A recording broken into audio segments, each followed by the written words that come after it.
Man only becomes whole through the knowledge and acceptance of his unconscious. Silence has always terrified those who depend on noise to survive, not just manipulators, but also the parts of ourselves that fear stillness. In a world where every pause is quickly filled with distraction, silence feels like a threat. It's the moment when all the masks fall and the truth has nowhere else to hide. That's why manipulators hate it, and why you might, too, because silence doesn't argue. It doesn't explain. It simply holds up a mirror, showing what words have been hiding all along.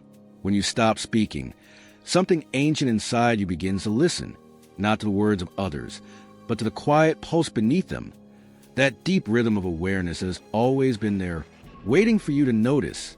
Jung believed that silence connects us to the deep well of the unconscious, that invisible layer of the psyche where all forgotten truths sleep.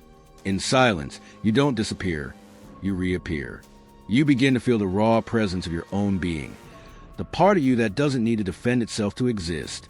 Think of the last time you refused to engage in someone's chaos. At first, it felt unbearable.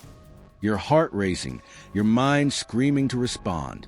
Every fiber in you wanted to justify, to correct, to explain.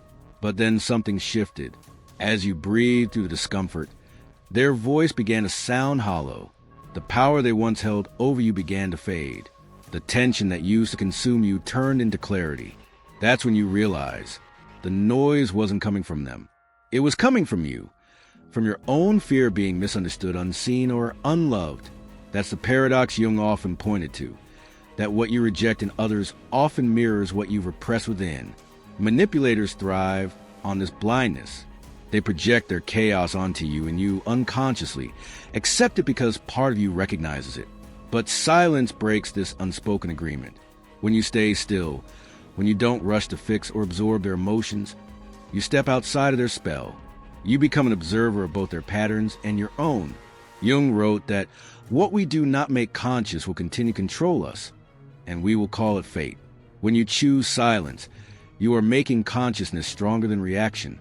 You're no longer controlled by the compulsion to respond, to prove, to be liked.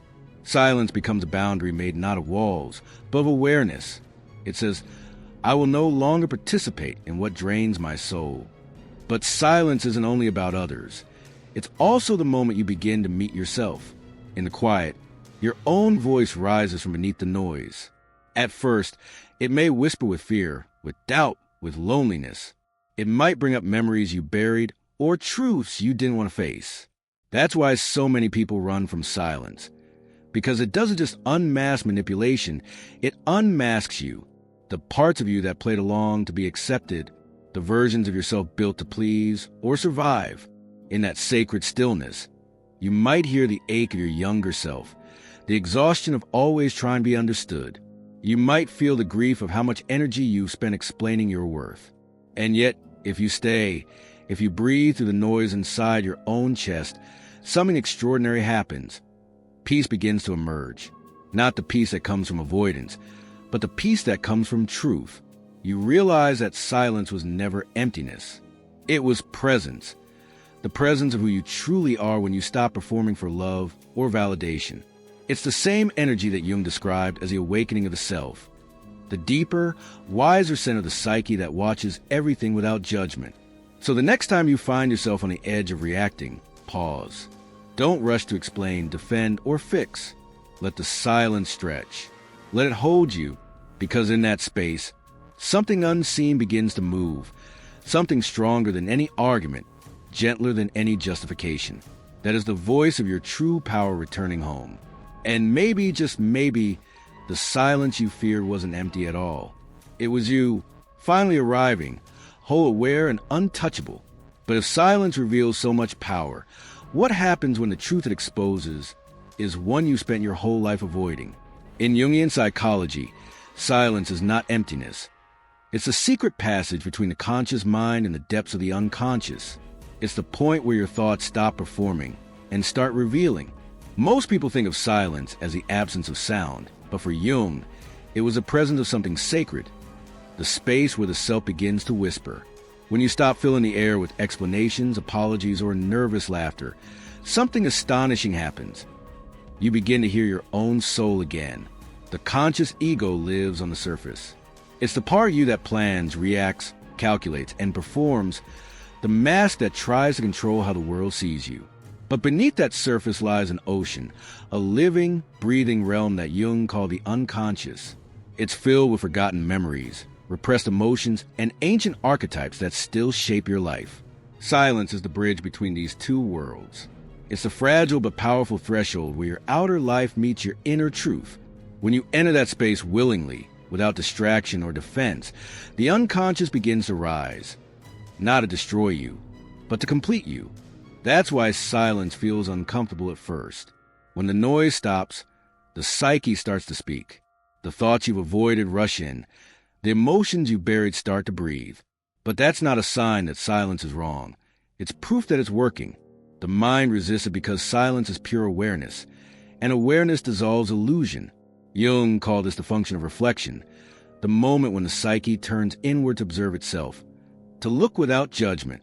It's like the first time you see your own reflection, not as who you should be, but as who you are. In relationships, manipulators fear this kind of silence because it interrupts the energy exchange they depend on. They feed on reaction, on your need to defend yourself, to clarify, to fix the misunderstanding. Your words become the fuel for their control. But when you stop giving them that energy, the pattern breaks. The psychic fusion between your energy and theirs dissolves. It's like stepping out of the storm and into a cathedral. The echoes of chaos fade, and what remains is sacred stillness. You can finally hear the architecture of your own mind, the pillars of your values, the ceilings of your beliefs, the quiet heartbeat of your intuition. Jung once wrote that the unconscious wants to flow into the conscious and transform it. Silence is the invitation for that flow to happen. It's not passivity. It's an act of courage. Most people confuse silence with weakness, but it takes tremendous strength to hold your center, while everything around you demands a reaction. Silence says, I no longer need to win this argument to know who I am. It is the moment you reclaim the dialogue between ego and self, the two poles of your inner world that have long been out of sync. In that meeting, the persona, the social mask that protects you, begins to crack. You start noticing how much of your identity was built from expectation.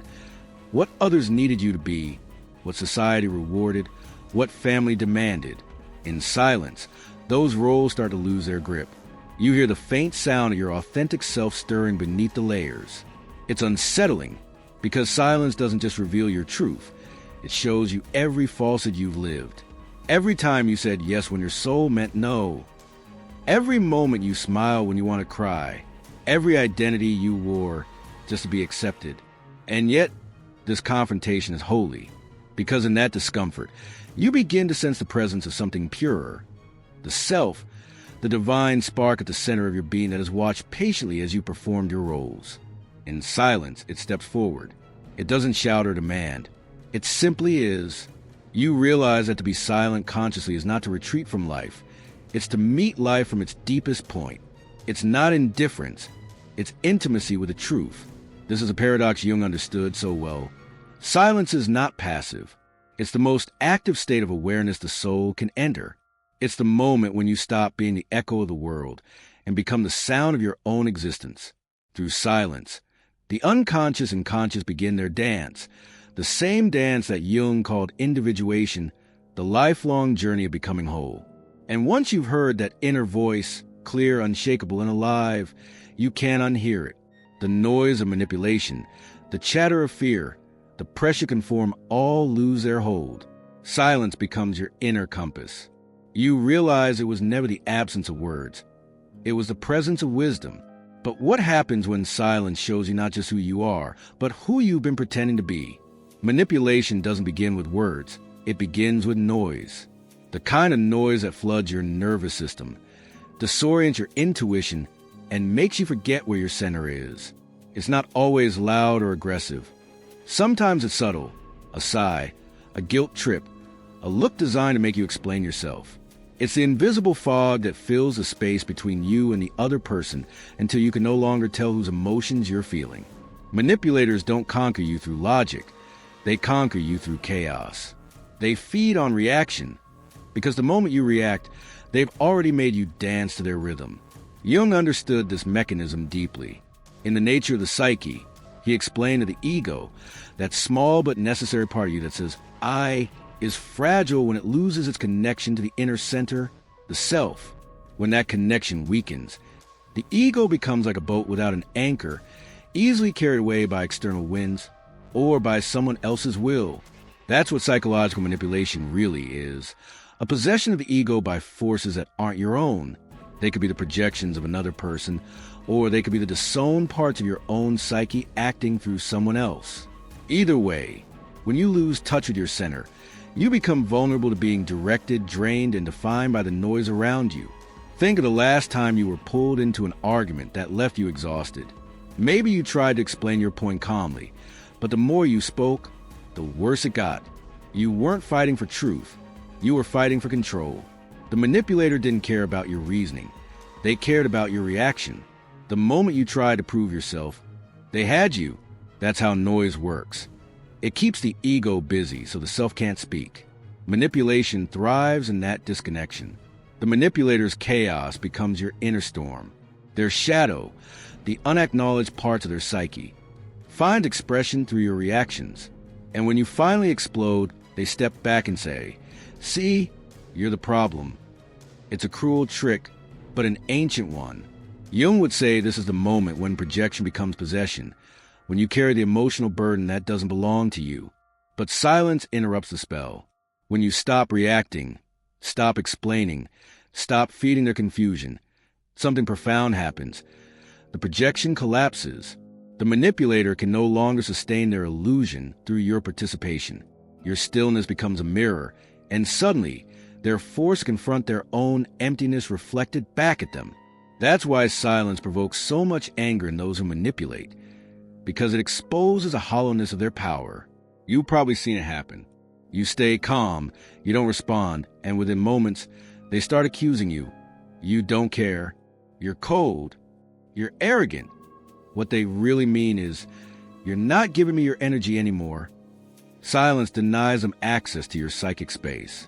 It's the moment you reclaim your soul from their control. But here lies the paradox Jung always warned about.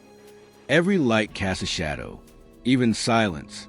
If you use silence to hide, to avoid conflict, to suppress your truth, it stops being power and becomes repression. Jung wrote that what you resist not only persists but grows. Unspoken emotions don't disappear. They turn inward, becoming inner noise. The silence of repression may look calm, but inside it vibrates with anxiety, guilt, and resentment. It's the silence that smiles while dying inside. The difference between power and fear is awareness. True silence is conscious. It comes from presence, from knowing that you could speak, but choose not to. It's an act of strength, not withdrawal. It feels expansive, not suffocating. You can feel in your body. Fear-based silence is tense. Conscious silence is grounded. One disconnects you from life. The other reconnects you to your essence. So, when you practice silence, ask yourself, am I quiet because I'm afraid or because I'm free? Because silence born of fear isolates you from truth. But silence born of awareness becomes a channel through which truth finally speaks. When the self whispers, wait, it's not telling you to retreat. It's teaching you to reclaim your rhythm. It's reminding you that you don't owe anyone an immediate reaction, that you can pause before the projection reaches you, that your calmness is not indifference, it's mastery. This is the secret Jung hinted at when he said the self acts like a regulating center that restores balance when the ego is overwhelmed. Silence is how you realign with that center. It's how you return to your inner authority after being pulled into someone else's chaos.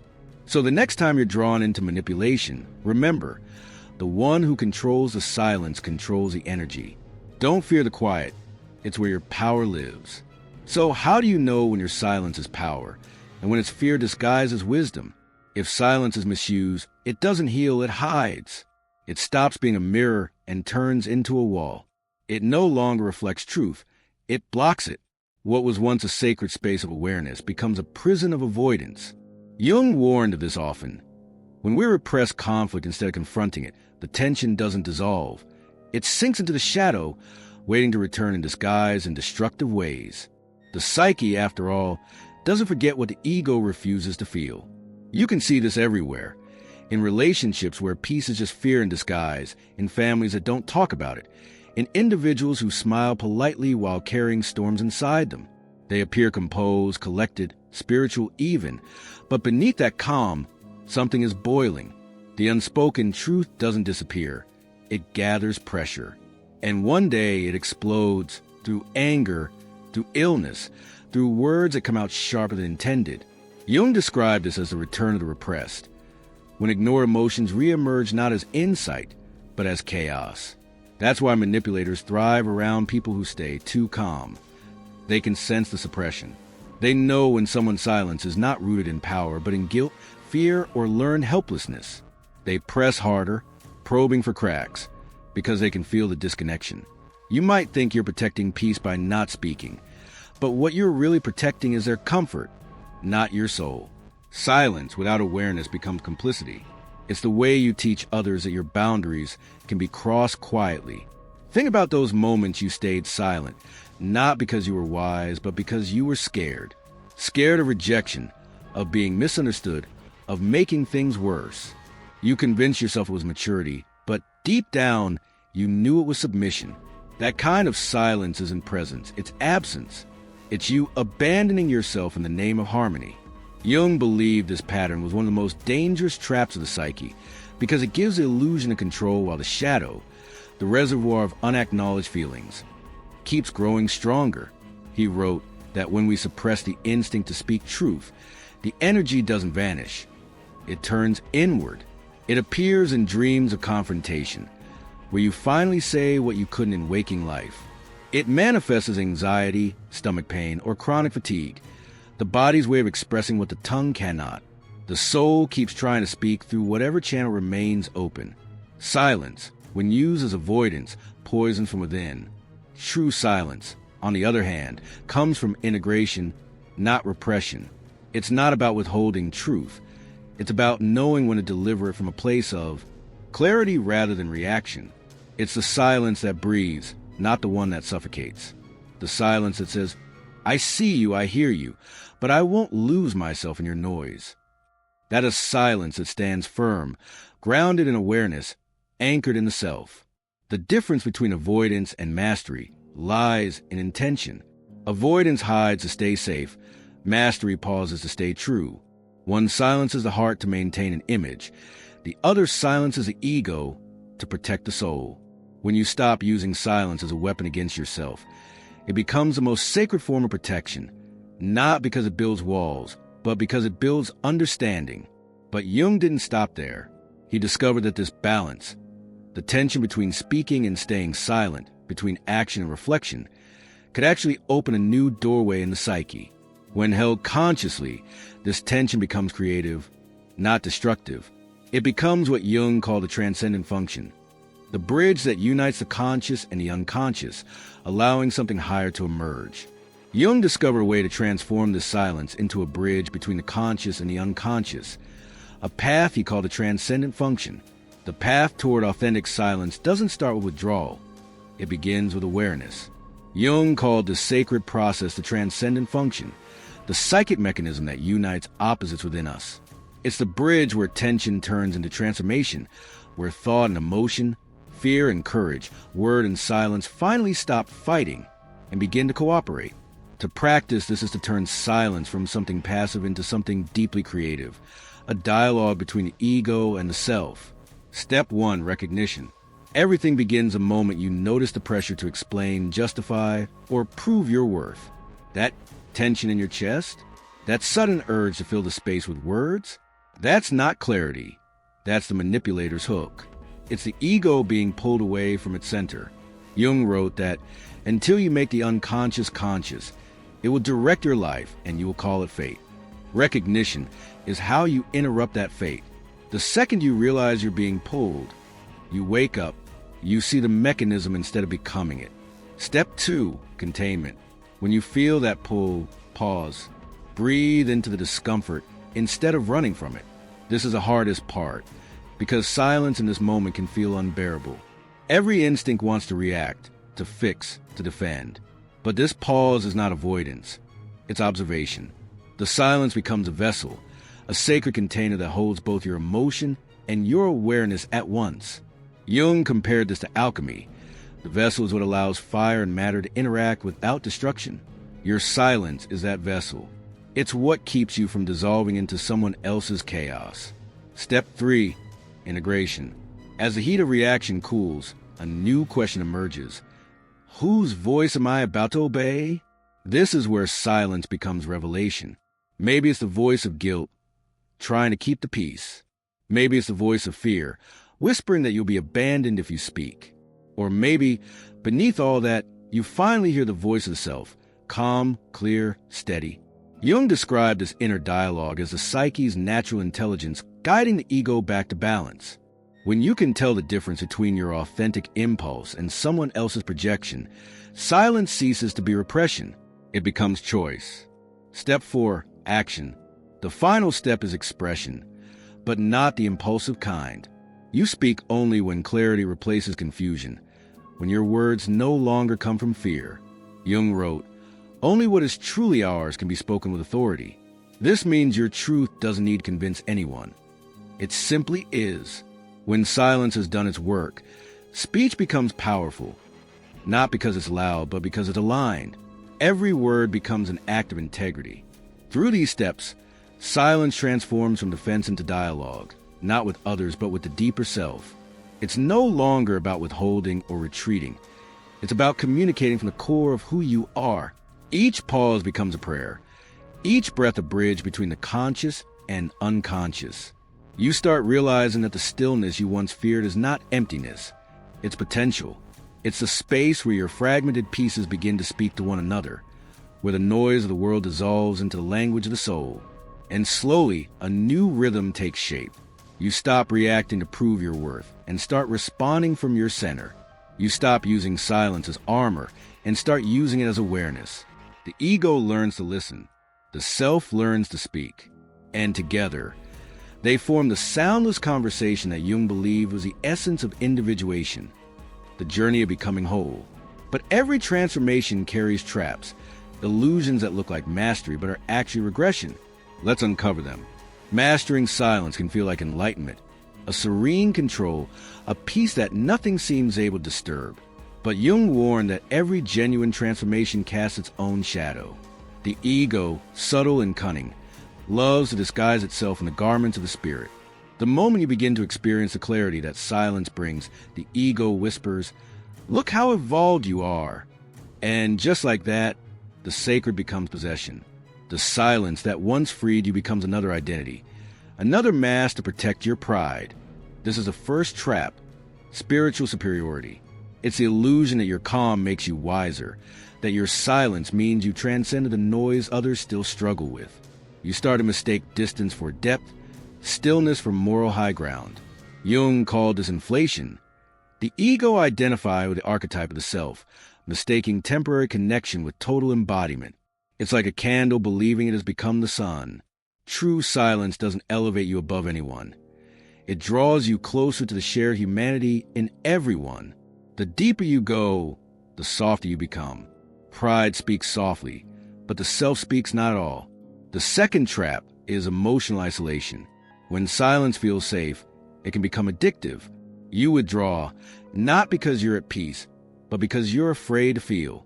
You stop engaging, you stop sharing, and you convince yourself that solitude is purity, when in truth, it's protection. Jung reminded us that individuation is not separation, but connection through awareness. Growth doesn't mean retreating from life. It means returning to it with new eyes. Silence is meant to deepen relationships, not end them.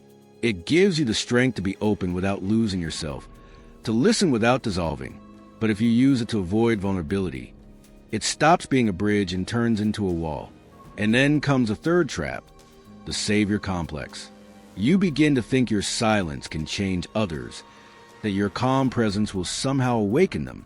But silence doesn't heal by control, it heals by reflection. Jung believed transformation is never contagious. Only the individual can do their own inner work. The manipulator won't transform because you stayed quiet. They will only transform when they are ready to hear their own noise. The purpose of your silence is not to reform others. It's to reveal yourself. The moment you start using it to teach or prove something, it loses its sacredness. Silence is a mirror, not a weapon. It's not there to make others uncomfortable or to elevate your image. It's there to keep you in alignment with truth. The ego will always try to own what the self creates. It will turn spiritual practices into performance, humility into hierarchy, wisdom into identity. That's why Jung insisted on constant self-observation. To stay awake even to the ways we use spirituality to hide from our own shadow. So how do you keep silence sacred? You remember that it's not an achievement. It's a return. Silence is not something you master. It's something you surrender to. It's not the end of dialogue, but the beginning of a deeper one, between the seen and unseen, the spoken and unspoken, the human and the divine. When silence becomes truth instead of defense, it no longer separates you from the world. It joins you to it, because real silence isn't empty. It's full of awareness, of humility, of presence. It's the sound of your soul breathing freely for the first time.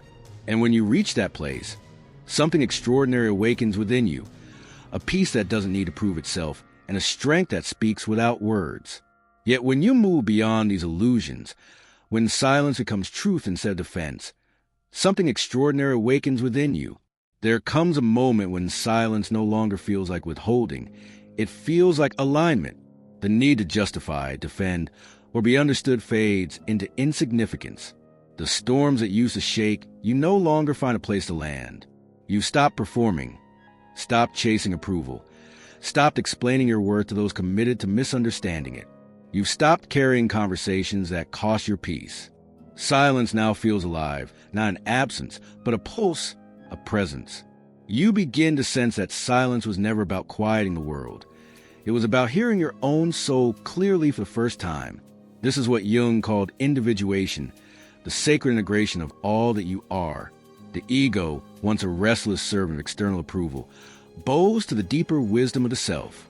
You realize that you were never meant to erase your ego, but to bring it home, to let it serve something greater. Every part of you that once felt fragmented, the one who feared rejection, the one who sought validation, the one who tried to fix what could not be fixed, now returns to its rightful place within the whole. You no longer live from the surface. You live from the center. The manipulators, the critics, the emotional storms of others, they still exist, but they no longer define your weather. You withdraw on their favorite currency, your reaction. You no longer trade your peace for the illusion of control. The noise that once ruled you now passes like wind through open hands. They can project, provoke, and test. But the energy no longer hooks you, because you no longer resonate with it. Jung said that when the self awakens, the ego's allegiance shifts from fear to truth, and that shift changes everything. Now, you move through life differently. You speak less, but when you do, every word carries intention. You no longer seek to fill silence. You let silence fill you. You've learned that stillness is a withdrawal. It's mastery. That quiet is not weakness. It's strength refined. You've stopped measuring your peace by how calm life appears and started measuring it by how steady you remain within it. There's a new rhythm inside you now, one that no longer follows the world's tempo but your own. This silence isn't cold or detached. It's compassionate, grounded, alive. It doesn't separate you from others. It allows you to see them without losing yourself in their stories. It's the silence that listens to pain without absorbing it, that holds space for truth without needing to control the outcome. In this place, your boundaries are not barriers. They're expressions of love for the self you've reclaimed. The world still speaks, still shouts, still demands attention. But inside you, a new center holds. The noise of others no longer determines your state. You respond instead of react. You listen instead of rush to fix. You choose truth over validation. And when you finally speak, your words come from stillness, not from struggle, from the clarity of soul that no longer needs to prove its worth. You've reached a moment Jung described as a harmony of opposites, when the conscious and unconscious, the spoken and unspoken, the human and divine finally move as one. You understand now that silence was never emptiness. It was fullness waiting to be heard.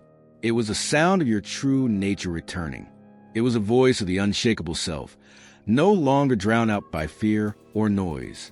And so you stand, whole, centered, free, realizing that silence isn't emptiness. It's the language of the awakened soul. It's how peace speaks when it no longer needs to shout. It's how the self answers the world, not through noise, but through presence. You exhale softly, almost smiling, because you know you come home to yourself. Comment below, "I choose my peace," and then take the next step on this journey.